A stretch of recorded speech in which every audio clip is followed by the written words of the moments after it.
Sveiki! Šīs ir kā zīmē. Mums parasti pēc zīmēšanas vajag skoču, čēres, zīmēšanas, uz kā likt krāsu, un ecetaisē no papīra vēl. Un lapu, uz kā mēs zīmēsim. Šo mēs varam uz punkumam šeit brūnais. Tas ir brūns skočs papīri. Tad, kas? Mēs kaut ko uzzīmējam uz lapas. Viss mums pabeigts. Tad mums ir šāds no papīra. Tur ir redzat papīra, skoča gabaliņi. Uz tiem mēs liekam krāsu. Un mēs pēc tam nomazgājam un cenšamies, lai netiek ūdens uz papīra. Un dažreiz pat tos lieto, ka nevajag skoča gabaliņus.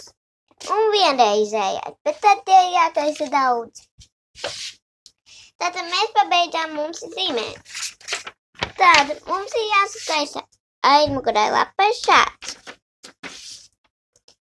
Tad mums galā ir skočs.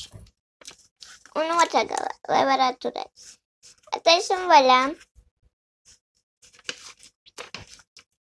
Un pirmais, ko mēs liekam, ņemam papīra.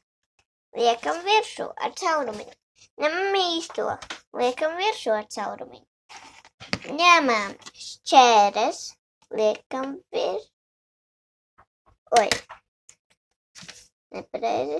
Nesanāca.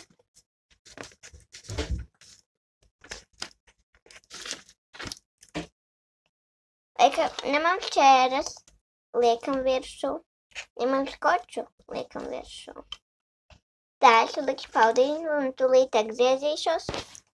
Un paņemam tā ar vienu roku aiz tā ķīša. Tad ņemam lapu. Liekam pāri, lai neredz. Un varam iet tālāk ar pabeigtu zīmējumu. Viss, tas ir to, ko es gribēju jums pastāstīt.